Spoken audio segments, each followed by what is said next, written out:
विटा शहरात स्वतःचं घर घ्यायचं आहे, स्वतःचा व्यवसाय करायचा आहे, मग विचार कसला करताय? विटा कराड हायवे लगत विवेकानंद नगर बसस्टॉप समोर साकारते विट्यातील सर्वात मोठे शॉपिंग कॉम्प्लेक्स, ज्यामध्ये असतील 45 शॉप्स, 15 ऑफिसेस आणि तब्बल 42 फ्लॅट्स, तेही स्वतंत्र पार्किंगसह। मुंबई पुण्यासारखे जीवन जगताना आपण अनुभवाल वॉकिंग ट्रॅक, मंदिर, गार्डन, जिम, स्विमिंग पूल, 24 तास सतर्क सिक्युरिटी, CCTV कॅमेरे, बेसमेंट पार्किंग व अन्य बऱ्याच सोयी सुविधा। चला तर मग आजच आपले बुकिंग निश्चित करा। आमचा पत्ता डायमंड आर्केड, कराड रोड, विटा। संपर्क राजू पाटील किर्दत 93 222 68 103 व हनुमंत किर्दत 930 983 94 77।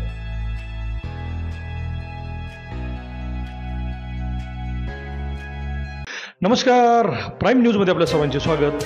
ठाकरे गटावर विशेषतः संजय राऊत व उद्धव ठाकरे यांच्यावर तिखट हल्ला करणारे आक्रमक आमदार यांनी देवेंद्र फडणवीसांवर बोलणाऱ्यांची अक्षरशः कपडे काढली। पाहूयात काय म्हणाले ते। आणि गोपीचंदजींचं सगळं राज्यामध्ये काम पाहिल्यानंतर मला विश्वास आहे की पंकज डवळेजींना भविष्यामध्ये निश्चित पद्धतीने ते ताकदीने मोठं करतील, वाढवतील आणि भारतीय जनता पक्षामध्ये एक स्थान मिळवून देतील, ज्यामध्ये माझ्या मनामध्ये कुठलाही दोन विचार नाही। कारण का शेवटी कोण मागे असतं हे महत्वाचं आहे। कोण तुमच्या डोक्यावर हात ठेवतं, पक्षाचा कुठला नेता हा आपल्या कार्यकर्त्यासाठी किती ताकद लावतो आणि माझ्या कार्यकर्त्यावर येणारं संकट हे माझं संकट आहे म्हणून जो नेता समोर जातो त्याच कार्यकर्त्यासाठी एवढीच गर्दी जमवू शकते, याचं उत्तम उदाहरण आजचा वाढदिवस आहे। काल मी संध्याकाळी राणे साहेबांबरोबर जेवायला बसलो होतो आणि मी त्याला सांगितलं की उद्या जरा सांगलीला चाललोय, गोपीचंद पडळकरजींचा फोन आलाय, त्यांच्या कार्यक्रमाला मला जायचंय। मला राणे साहेब लगेच बोलले की नितेश, फायटर मुलगा आहे, तू निश्चित गेला पाहिजे। राणे साहेबांनी सांगितलं की ज्या पद्धतीने गोपीचंदजी आज महाराष्ट्रामध्ये जे काय लढा देतात, ज्या पद्धतीने बोलतात, त्या पद्धतीने समोरची काय टाळामाळ न ठेवता उभा आवाज चिरतात, म्हणून अशा नेत्यांची महाराष्ट्रात भारतीय जनता पक्षाला गरज आहे। म्हणून आम्ही एक दुसऱ्याला ताकद देण्यासाठी या इथे आलेलो आहोत। शेवटी मी सदाभाऊ, आमचे गोपीचंद पडळकर आणि अन्य आमचे भारतीय जनता पक्षाचे जे नेते मंडळी आहेत, भारतीय जनता पक्ष म्हणून आज महाराष्ट्राच्या राजकारणामध्ये काम करत असताना आम्हाला असंख्य वेळी तुम्ही पाहत असाल की आम्ही समोरच्या जो आमचे विरोधक आहेत त्यांच्यावर ज्या पद्धतीने आम्ही आक्रमण करतो, कधी कधी खालच्या पातळीची टीका करतो। समोर आलेला कुठलाही व्यक्ती, कुठलाही नेता, मग तो कोणी असेल, पण तो अगर माझ्या भारतीय जनता पक्षाच्या नेतृत्वावर बोलत असेल तर त्याला काय सोडायचं नाही, हे हेतू ठेवून आम्ही सगळेजण आज काम करतोय। आम्ही तसेच तिघं टॅक्स फ्री आहोत, आम्हाला टॅक्स लागत नाही। हे मीडियावाले आमच्याबद्दल सतत दाखवतात जीव घसरली, जीव फक्त आमचीच घसरते, समोरच्यावाल्यांची कधीच घसरत नाही। ते आमच्या वैयक्तिक टीका आमच्यावर करणार, घाणेरडा आमच्यावर बोलणार, आमच्या घरातल्या लोकांवर अपशब्द वापरणार। कधी कधी उद्धव ठाकरेची जीव घसरत नाही, कधीही त्या दुसऱ्या तुतारीवाल्यांची जीव घसरत नाही, कधी काँग्रेसवाल्यांना तर जीव आणत नाही, म्हणून त्याला काय विषय राहत नाही। जीव फक्त आमचीच घसरते आणि आम्हाला काय आता त्याची काय फिकीर पडली नाही। कारण तुम्ही अगर आमच्या नेत्यावर बोलाल, तुम्ही अगर आमच्या देवेंद्र फडणवीस साहेबांना वाकड्या नगरींनी बघाल तर तुम्हाला सूज समेत तुमची टीका परत तुमच्याकडे पाठवण्याची क्षमता आमच्यामध्ये आहे आणि म्हणून आम्ही कोणालाही अंगावर घेण्यासाठी तयार आहोत। आम्ही नाही बघत, कशाला बघायचं? कशाला दयामाया दाखवायची? ते आमच्या नेत्यावर बोलताना काही पातळी राखतात, कधी त्यांच्या शरीरावर बोलणं, कधी त्यांच्या कुटुंबावर बोलणं, कधी वेगवेगळी नावं ठेवणं, कधी कधी त्याला खुल्या धमक्या देणं. ते काही बोललं तर चालतं, आणि काय बोललो तर लगेच जीभ घसरते आणि काय काय खायच्या बोललं ना, हे आमचे मीडियाचे मित्र सुरू करतात.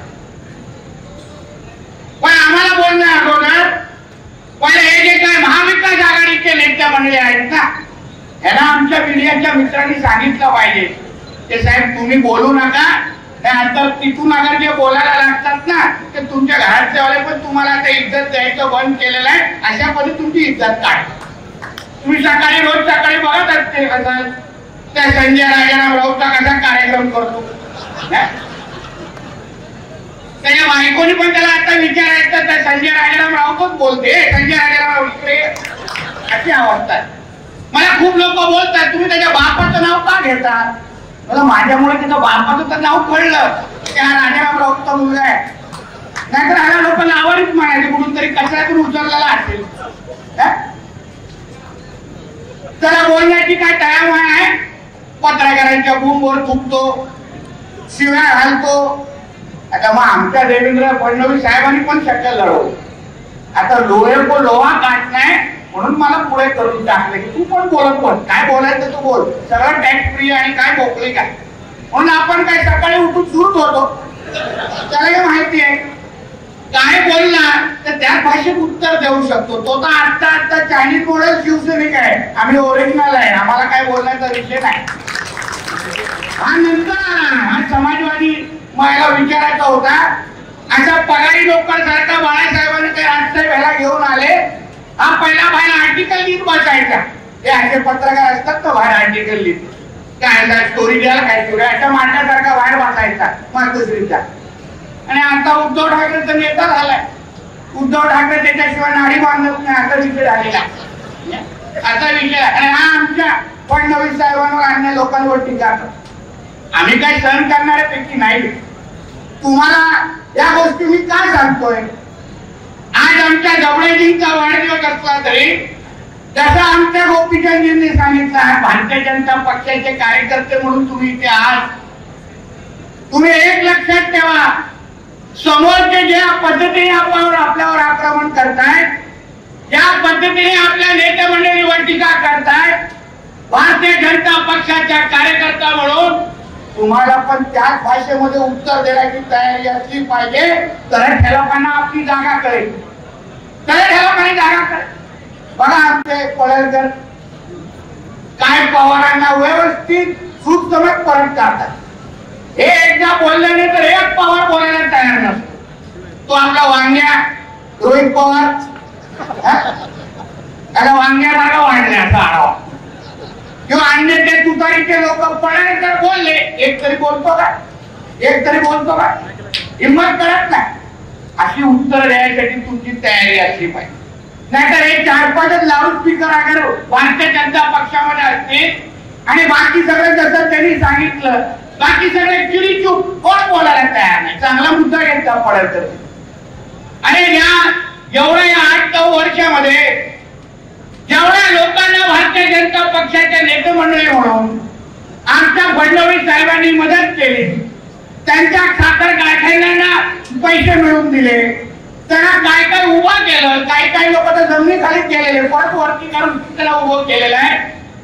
हे लोक आमच्या देवेंद्र फडणवीसजींवर बोलत असताना एकाचा थोबाड उघडण्यासाठी कधीच आम्ही पाहिलेलं नाही, तर पाहिलेलं नाही.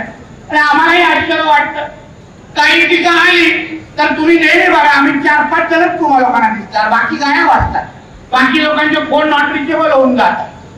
पण पक्षांनी पण कधी कधी आम्ही सगळेजण जाणार आहे त्या फडणवीस साहेबांनी, आम्ही त्यांना विनंती करणार आहे की साहेब आता बस करा, आता या लोकांना मोठं करू नका, आणि मोठं करायचं असेल तर ह्यांची जरा परीक्षा घ्यायला सुरू करा. यांना सांगा की तुला अगर काही तुझ्या साखर कारखान्याला मदत हवी असेल तर पहिला तर तुझं तोंड उघड, भारतीय जनता पक्षासाठी बोल, तरच तुला आम्ही काहीतरी मिळवून देऊ अशी अटी टाकायला सुरू करा, तरच त्या लोकांना मदत करा. तर होणाऱ्या या गोष्टीचा मोजमाप आहे.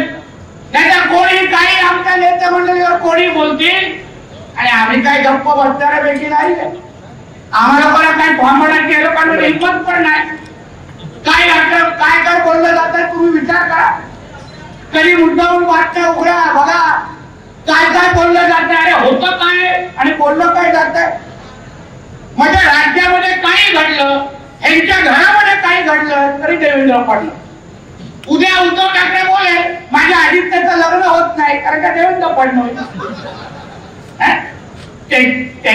त्याचा दिवा विझवा त्याचा दिवा उठत नाही त्याचा विषय नाही देवेंद्र फडणवीस. त्याला मुलं आवडतात तो विषय नाही देवेंद्र फडणवीस. त्याच्या घरामध्ये अगर पाणी आलं नाही तरी देवेंद्र फडणवीस. असा विषय चाललेला आहे. असा विषय चाललाय. अरे तुम्हाला तुमच्या पक्ष चालवायला येत नाही, तुम्हाला तुमच्या कुटुंब नीट करायला ठेवायला येत नाही तर मग आमच्या देवेंद्र फडणवीस साहेबांची काय चूक. त्या आमच्या नेत्याला मानलं पाहिजे. 2.5 वर्ष महाविकास आघाडीचं सरकार होतं. 106 भारतीय जनता पक्षाचे आमदार होते, बाकी सगळे अपक्ष होते. एवढे लोक एवढे आम्ही आमदार म्हणून एकत्र होतो तरी एकाच्या डोक्यामध्ये विचार आला नाही महाविकास आघाडीच्या सरकारमध्ये जायचं. एकाचा विचार आला नाही दुसरा पक्ष बदलण्याचा. याला देवेंद्र फडणवीस म्हणतात आणि म्हणून आम्ही त्याला कंटाळा मानतो. प्रत्येक आमदार आणि त्याच्या कार्यकर्त्याला असं कधीच झालं नाही की आम्ही त्यांना फोन केला किंवा मेसेज केला आणि 10 मिनिटांमध्ये त्यांचा रिप्लाय आला नाही. असं कधीच होत नाही. एका बाजूला देवेंद्र फडणवीस दुसऱ्या बाजूला उद्धव ठाकरे. तुम्ही सांगा काय सोडलं. एकनाथ शिंदे साहेबांनी आणि त्या 40 आमदारांनी काय सोडलं शिवसेना. कारण हा आपल्या घरातच बसून राहायचा, बाहेर यायचंच नाही. मुख्यमंत्री होता तरी घरातच माझं कुटुंब माझी जबाबदारी. बाहेर वागायचा कार्यक्रमच नाही यांचा. मातोश्री कधी कधी बाहेरच आला नाही. नुसतं तो आणि त्याची बायको बस तेवढा आणि 2 मुलं. त्याच्या पलीकडे याचा कारभारच नाही. आणि म्हणून एकनाथ शिंदे साहेब आणि 40 लोकांना वाटलं की बाबा ह्याचं काय खरं वाटत नाही. आता त्या गाड्याला पट्टा पण आलेला हा कधी जाईल आपलं काय खरं नाही. म्हणून निर्णय घेतला आणि योग्य पद्धतीने जे 2019ला लोकांनी निर्णय दिला की आम्हाला भारतीय जनता पक्ष आणि शिवसेनेचं सरकार परत पाहिजे, आम्हाला देवेंद्र फडणवीस साहेब परत मुख्यमंत्री म्हणून पाहिजे. त्यासाठी महाराष्ट्राच्या जनतेने मतदान केलं. ते सरकार आपण परत एकदा 2.5 वर्षानंतर आणलं आणि ते सरकार म्हणून आपण राज्यावर राज्य करतोय. म्हणून भारतीय जनता पक्षाचा कार्यकर्ता म्हणून ठीक आहे. आता आपल्याला एक दुसऱ्याबद्दल तक्रारी होऊ शकतात. आहेत आपल्या आपसामध्ये पण स्पर्धा. कधी कुठे कुठे महाविकास आघाडी गिनतीमध्ये पण नाही आपल्यामध्ये मला माहिती आहे. महायुतीमध्ये राष्ट्रामध्ये स्पर्धा आहे ह्या गोष्टीची जाणीव आहे आम्हाला. पण तुम्ही ते 2.5 वर्ष महाविकास आघाडीची आठवण करा. त्या 2.5 वर्षामध्ये अगर हे सरकार आलं नसतं, एकनाथ शिंदे साहेबांनी आणि देवेंद्र फडणवीस साहेबांनी एकत्र मिळून अगर हे महायुतीचं सरकार आलं नसतं तर तुम्ही विचार करा काय काय या महाविकास आघाडीने करायचं ठरवलं. मी असो गोपीचंद पडळकरजी असतील, आमच्या महायुती भारतीय जनता पक्षाचे किती नेते मंडळी अहो नुसतं अटकेपर्यंत थांबलं नाही. मारून टाकण्याचे कार्यक्रम होते. त्यांना विचारा मला एका केसमध्ये आतमध्ये टाकलेलं या संत एक आमच्या इथे सिंधुदुर्गात केस झाली त्यानिमित्त मला आतमध्ये टाकलं. कोल्हापूरमध्ये शासकीय रुग्णालयामध्ये मला ठेवलेलं. अचानक मला एक डॉक्टर येऊन सांगतात की नित्याजी तुम्हाला इंजेक्शन द्यायचंय. मला आता काय झालं मला काय तुम्हाला इंजेक्शन द्यायचंय थोडा तुमचा तब्येत तरी वरती खायचं होतं. मला ठीक आहे द्या आता जरा मी फ्रेश होऊन थोडी द्या मला. मग अचानक माझ्या तिथे एक माणूस होता एक डॉक्टर होता आमच्या सिंधुदुर्गाचा. तो आला हळू ज्युनियर डॉक्टर होता हळूच आला आणि माझ्या कानात बोलला की नितेशजी ते इंजेक्शन जे बोलतात ना घेऊ नका. तर काय झालं अहो त्याच्यामध्ये त्या इंजेक्शन मध्ये ते लोकांनी पॉइझन टाकलंय. तुम्ही अगर इंजेक्शन घेतलंय तर तुम्हाला मारून टाकण्याचा प्लॅन आहे. कृपया इंजेक्शन घेऊ नका. ह्या सरकारला पाडणं गरजेचं होतं म्हणून महायुतीचं सरकार आलंय बांधून. त्यांना विचारा गोपीचंद पडळकरजींना काय काय झालं होतं तुम्हाला लोकांना सगळ्यांना माहिती आहे. नुसतं राजकारण पुरतं या विषय बघू नका. हे लोकांच्या मनात होतं की थेट देवेंद्र फडणवीस साहेबांना पण जेलमध्ये टाकायचं. असे नालायक लोक हे उद्धव ठाकरे आणि त्याचे महाविकास आघाडीचे लोक होते. हे सरकार जर बदललं नसतं राजकारण तर सगळं करतात महाराष्ट्रामध्ये. राजकारण आणि ह्या निवडणुका हे असंख्य वर्ष येत राहिलेली आहे, त्याच्यामध्ये काही नवीन नाही.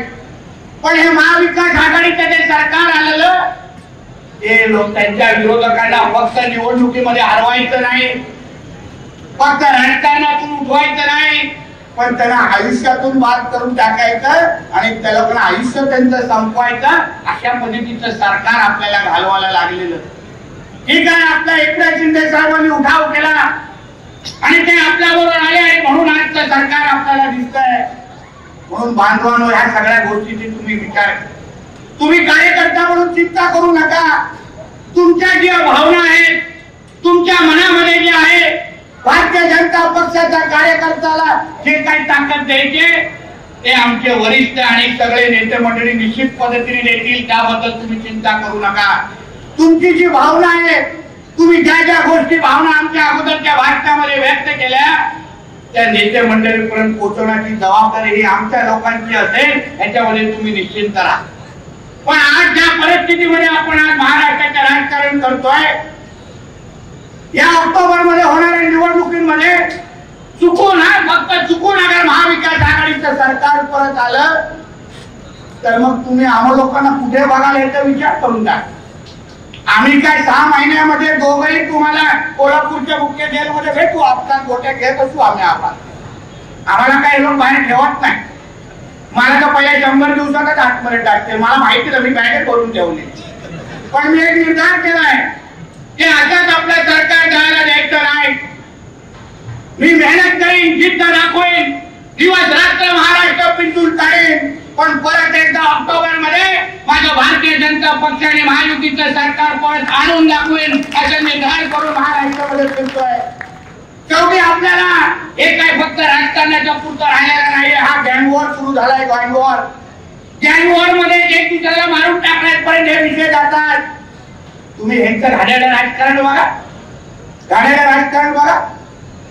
आता आमच्या सिंधुदुर्गातले छत्रपती शिवरायांचा पुतळा, दुर्दैवी घटना होती, त्याच्यावर कोणच काय बोलणार नाही. त्याच्या प्रत्येकाला आपल्याला दुःख झालं. प्रत्येक शिवप्रेमीला मनाला चटका लावून जाणारी ती घटना होती. एक कोण महाराष्ट्रामध्ये बोलू शकत नाही की त्याचं मी समर्थन करतो. आणि असा एक व्यक्ती महाराष्ट्र आणि जगाच्या पाठीवर एक जिवंत व्यक्ती नाही त्याच्या मनामध्ये इच्छा होईल की महाराजांचा पुतळा अशा पद्धतीने पडावा, पण त्याच्यावर झालेलं राजकारण करताय. 2-3 दिवसापासून रोज चालले तिथे फोटो काढाय. एक त्यांच्यातला नेता जेव्हा तो पुतळा आम्ही लोकांनी नेहमीच्या कार्यक्रमाच्या निमित्ताने जेव्हा तो नेहमी आणि आमच्या सरकारने उभा केला, त्याला किमान 8 महिने झाले. एकदा पण या नेते मंडळींना वाटलं नाही तिथे जाऊन त्या पुतळ्याच्या बाजूने फोटो काढला नाही, नतमस्तक होणं. एकालाही वाटलं नाही या महाविकास आघाडीच्या लोकांना. आता जात आहे तिथे शेवण्यासारखी उभं राहायला. पण मला प्रश्न विचारायचा होता, तुम्ही एवढे शिवप्रेमी आहात ना, तुम्हाला एवढे छत्रपती शिवराय महाराजांच्या एवढ्याच विचारांची फार चिंता वाटली आहे, त्यांच्या मनाला फार दुःख वाटलंय. मग जेव्हा विशाळगडवर काय अतिक्रमण जेव्हा झाली आणि त्या अतिक्रमणासंदर्भात आंदोलन झालं आणि आज विशाळगडच्या आजूबाजूला तुम्हाला ज्या पद्धतीने या जिहाद्यांनी अतिक्रमण करून ठेवलंय त्याबद्दल या एक तरी महाविकास आघाडीचा नेता बोलताना तुम्हाला दिसलं का? तेव्हा खोवा उघडताना दिसलं का? तेव्हा तिथे जाऊन त्याला एकाला बोलायसारखं वाटलं का? का विशाळगड माझ्या महाराजांचा इतिहासात ज्वलंत इतिहासाचा पुरावा आहे, त्या विशाळगडवर आम्ही कुठल्याही अतिक्रमण सहन करणार नाही असं बोलण्याची एकाने तरी हिंमत दाखवली होती का? फक्त लोक घाणेरडं राजकारण करायचं हा एक कलमी कार्यक्रम हे लोकांचा, बाकी काहीच नाही. आता जसं गोपीचंदजींनी सांगितलं, या लाडली बहिणाच्या नावावर लाडली बहीण जी आपण योजना काढली आहे, मुख्यमंत्री लाडली बहीण, मिरच्या लागल्यात, मिरच्या हे लोकांना माहिती आहे. त्या लाडली बहीण योजना आमच्या राज्यातल्या माता भगिनींनी आता निश्चय केला आहे की ज्या आमच्या सरकारने, ज्या आमच्या भावाने आमच्या सारख्या असंख्य लाडली बहिणीची काळजी घेतली, आम्हाला आर्थिक सक्षम केलं, त्याच लाडक्या भावांचं सरकार आम्हाला परत एकदा ऑक्टोबरला आणायचं आहे असं निर्धार महाराष्ट्राच्या माता भगिनींनी केलेला आहे. त्यांनी मनाचा निश्चय केलेला आहे. म्हणून हे लोकांना मिरच्या लागतायत की आता आमचं काय होणार, आता माझा आदित्य मुख्यमंत्री कसा होणार, आता माझी रश्मी ठाकरे मुख्यमंत्री कशी होणार, आता माझी सुप्रिया सुळे मुख्यमंत्री कशी होणार, हे चिंता आहे लोकांना. हे लोकांना राज्याचं काहीच पडलेलं नाही, काहीच पडलेलं नाही. एवढे जर यांची महिलांच्या या लोकांना चिंता असती ना, तर यांच्या महाविकास आघाडीच्या काळात जेवढं महिलांवर अत्याचार झाले त्याचा आम्ही पाडा वाचू शकतो. म्हणून ह्या निमित्ताने मी आपल्याला एवढंच सांगतो, तुम्ही जे काय निर्धार करून जे एकत्र इथे जमला असता, आपल्या राज्यामध्ये भारतीय जनता पक्ष आणि मित्र पक्षाचं सरकार असणं फार गरजेचं आहे. बांधवांनो, भारतीय जनता पक्षाचा कार्यकर्ता यांनी दिवस रात्र मेहनत करून यांनी निश्चय केला पाहिजे की येणाऱ्या ऑक्टोबर मध्ये माझंच भारतीय जनता पक्षाचं सरकार मी आणणार आणि त्यासाठी लागेल तर मेहनत करण्यासाठी मी तयार आहे असं निर्धार करून तुम्ही लोक सगळे बाहेर निघा. बाकी सगळी चिंता तुम्ही सोडा. आपल्या नेत्या मंडळांना ना सगळं माहिती, प्रत्येक मतदारसंघाची कुंडली आमच्या देवेंद्र फडणवीस साहेबांची आहे. त्यांना माहिती आहे कुठले निर्णय कुठे घ्यायचा, या बाबतीची सगळी माहिती त्यांना आहे. म्हणून फक्त आपल्या नेतृत्वावर विश्वास ठेवा आणि संयम ठेवा आणि मेहनत करून आपल्या भारतीय जनता पक्षाचा कारभार वाढवा. आम्ही तुम्हाला विश्वास देतो की तुम्हाला कोणालाही नाराज करणार नाही आणि पक्ष म्हणून आम्ही सगळेजण तुमच्या बरोबर ताकदीने उभे आहोत. एवढाच विश्वास आजच्या निमित्ताने मी आपल्याला देतो. आपल्या पंकज जबडेजींना मी त्यांच्या भावी आयुष्या वाटचालीसाठी शुभेच्छा देतो. तुमच्या बरोबर गोपीचंद पडळकरजी आहेत, पण बाकीच्या आता 2 इंजिन पण तुमच्या भावी लागलेल्या आहेत. ट्रिपल इंजिन आहे तुमच्या मागे. चिंता करू नका, सुसाट सुटा, तुम्हाला काही मागे पुढे बघायची गरज नाही. तशा आमचे गोपीचंद पडळकरजी तुम्हाला मोठं करतीलच, पण उरलं काय असेल तर सदाभाऊ आणि नितेश राणे आता तुमच्या बरोबर आहे. या गोष्टीची चिंता करू नका. फक्त लोकांसाठी प्रामाणिक पद्धतीने काम करा, लोकांची सेवा करा, लोकांच्या मनामध्ये विश्वास निर्माण करा की हाच आमचा कार्यकर्ता असू शकतो. जे गुण आम्ही गोपीचंद पडळकरजींमध्ये पाहतो ते गुण आम्ही पंकज जबडेजींमध्ये पण पाहतो. असं लोकांनी अभिमानाने तुमच्याबद्दल सांगितलं पाहिजे, असं काम तुमच्याकडून अभिप्रेत आहे. हे तुमच्या वाढदिवसाच्या निमित्ताने मी तुम्हाला ह्या शुभेच्छा देतो.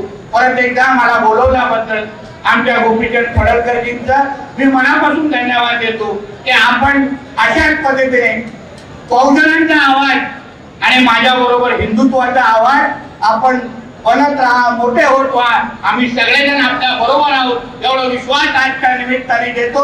इथेच थांबतो. जय हिंद, जय महाराष्ट्र. धन्यवाद.